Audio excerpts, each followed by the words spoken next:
स्वागत है आपका वैदिक साइंस पीसीएस चैनल में। और अभी हम परीक्षा वाणी का हम लोग आगे का पार्ट करने वाले हैं। 66 नंबर क्वेश्चन से आगे करने वाले हैं। तो यहाँ पे हमारा 66 नंबर क्वेश्चन ये कह रहा है क्या कि फ्रांसीसी दक्कन में शक्ति आंदोलन स्थापित करने में असफल रहे। क्यों? इसलिए असफल रहे क्योंकि अंग्रेज़ों की फौज शक्तिशाली थी, इनका फौज शक्तिशाली था, इसलिए फ्रांसीसी जो है वांडीवास के युद्ध में बुरी तरह हार गए और मेन गेम से बाहर हो गए। 67 नंबर क्वेश्चन, जेम्स प्रथम का राजदूत जो 1615 ईस्वी में जहांगीर के दरबार में आया था वो कौन था? तो सर टॉमस रो था। सूची 1 को सूची 2 से मिलाना है। वास्को दी गामा ये पुर्तगाल का था, और ये तस्मान था हॉलैंड का, और क्रिस्टोफर कोलंबस जो जिसने 1492 में अमेरिका का खोज किया था वो था हमारा स्पेन का, और कैप्टन कुक ये ग्रेट ब्रिटेन का था, जिसने किसका खोज किया था? क्या बोलते हैं? ऑस्ट्रेलिया का। सी फर्दर 69 नंबर क्वेश्चन है, कोरोमंडल बंदरगाह से डचों द्वारा निर्यात की प्रमुख वस्तु क्या थी? तो उसका था वस्त्र। कोरोमंडल का मतलब ये हुआ कि ये अगर भारत है तो यहाँ वाला जो पूर्वी घाट है, खासकर तमिलनाडु से आंध्र प्रदेश के आसपास के बीच, इसको हम लोग कोरोमंडल बोलते हैं। ये शुरू में चोलमंडलम कहलाता था, वहीं चोलमंडल बाद में बदल गया कोरोमंडल में, और यहाँ से ये लोग सबसे ज़्यादा वस्त्र का निर्यात करते थे। निम्नलिखित में से किस अंग्रेज अधिकारी ने पुर्तगालियों को सवाली के स्थान पर है, यानी कि सवाली के युद्ध में पुर्तगालियों को निम्न में से किसने हरा दिया? तो इसका आंसर होगा थॉमस बेस्ट। आंसर होगा इसका थॉमस बेस्ट। बेस्ट ने बेस्ट तरीके से पुर्तगालियों को सवाली में हरा दिया। ये अंग्रेज अधिकारी था। निम्नलिखित में से प्रथम कर्नाटक युद्ध का कौन सा तात्कालिक कारण था? पूछ रहा है कि कर्नाटक युद्ध का तात्कालिक कारण क्या था? तो इसका तात्कालिक कारण था अंग्रेजों द्वारा फ्रांसीसी जहाज़ों का अधिग्रहण। इसका डी नंबर सही होगा। 72 नंबर क्वेश्चन है, फ्रांसीसियों का प्रभुत्व भारत में किस युद्ध के पश्चात समाप्त हो गया? तो ये वांडीवास के युद्ध के बाद फ्रांसीसियों का प्रभुत्व समाप्त हो गया भारत में। पुर्तगाली उपनिवेश का प्रथम वायसराय कौन हुआ? पुर्तगाली उपनिवेश यानी कि जो पुर्तगाली कंपनी थी यहाँ पे, उसका पुर्तगाल का प्रथम वायसराय यहाँ पे कौन था? तो वो था अल्मीड़ा, डी अल्मीड़ा था। ठीक है। अच्छा, 74 नंबर क्वेश्चन है, निम्नलिखित में से किसे भारत में फ्रांसीसी कंपनी का संस्थापक माना जाता है? देखिए, भारत में फ्रांसीसी कंपनी का संस्थापक कॉलबर्ट को माना जाता है। कॉलबर्ट को भारत में फ्रांसीसियों ने अपना सबसे पहला कारखाना निम्न में से कहाँ लगाया? फ्रांसीसियों ने पहला कारखाना कहाँ पे लगाया? तो ये सूरत में लगाया गया था। आइए आगे देख लेते हैं। क्वेश्चन नंबर 76, पुर्तगालियों के विरुद्ध शाहजहां ने किस नगर को घेरा था? तो ये किसको घेरा था? ये घेरा था हमारा, क्या बोलते हैं, हुबली को। किसको घेरा था? हुबली को घेरा था। और हुबली कहाँ पर है? हुगली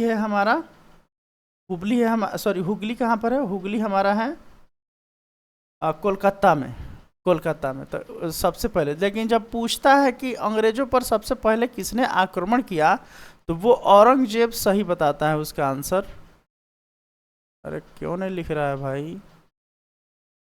अरे तेरी के, औरंगजेब होगा, औरंगजेब।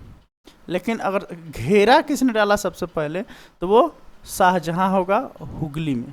हुबली भी है, जो कि अभी भारत का सबसे बड़ा रेलवे स्टेशन है, प्लेटफॉर्म है, तो वो जो है कर्नाटक में है, लेकिन ये हुगली की बात हो रही है।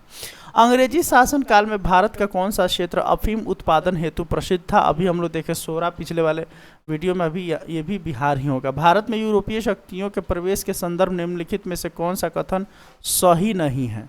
जो असत्य हो।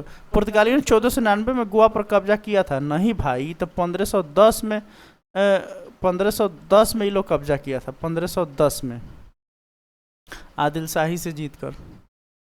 अंग्रेजों ने अपना पहला कारखाना दक्षिण मसूलीपट्टनम में लगाया था, सही है। पूर्वी भारत में अंग्रेजी कंपनी 1633 में उड़ीसा में पहला कारखाना लगा अंग्रेजों का। अगर पूर्वी भारत में पूछा जाए तो ये 1633 में उड़ीसा के तट पर, उड़ीसा में। डुप्ले के नेतृत्व में फ्रांसीसियों ने 1746 में मद्रास पर कब्जा किया था, ये भी सही है। 79 नंबर क्वेश्चन है, भारत में पुर्तगाली शक्ति का वास्तविक संस्थापक कौन था?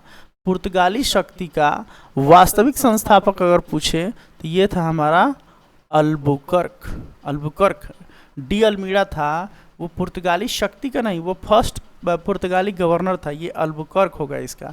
भारत में डचों की व्यापारिक पराजय का कारण क्या था? भारत में डचों की व्यापारिक पराजय का कारण क्या था, माने कारण था डचों की? तो उनका जो समुद्री शक्ति जो था बहुत कमजोर था, समुद्र शक्ति उनका बहुत कमजोर था।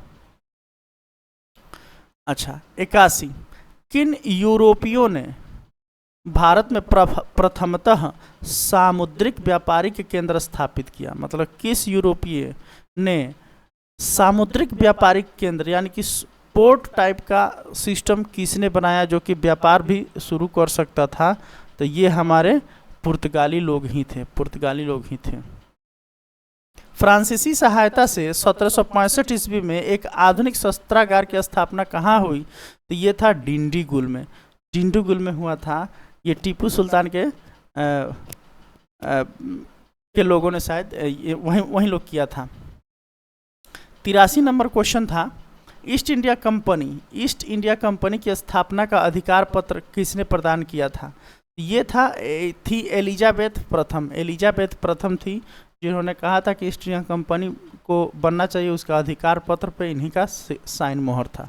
बंगाल की निम्नलिखित फैक्ट्रियों में से एक जो पुर्तगालियों द्वारा स्थापित की गई थी, बंगाल की निम्नलिखित फैक्ट्रियों में से एक जो पुर्तगालियों द्वारा स्थापित की गई वह कौन सी थी?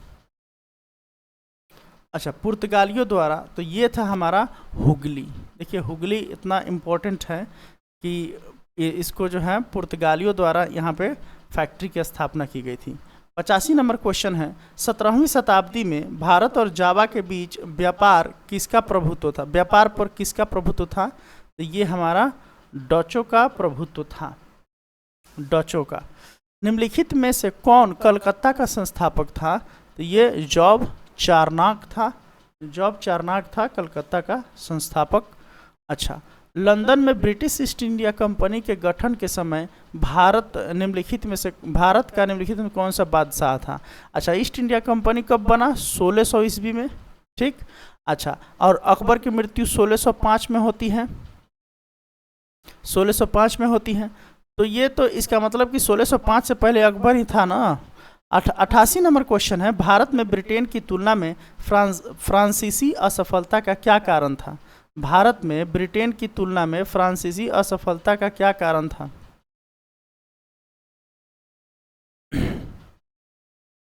Just a second,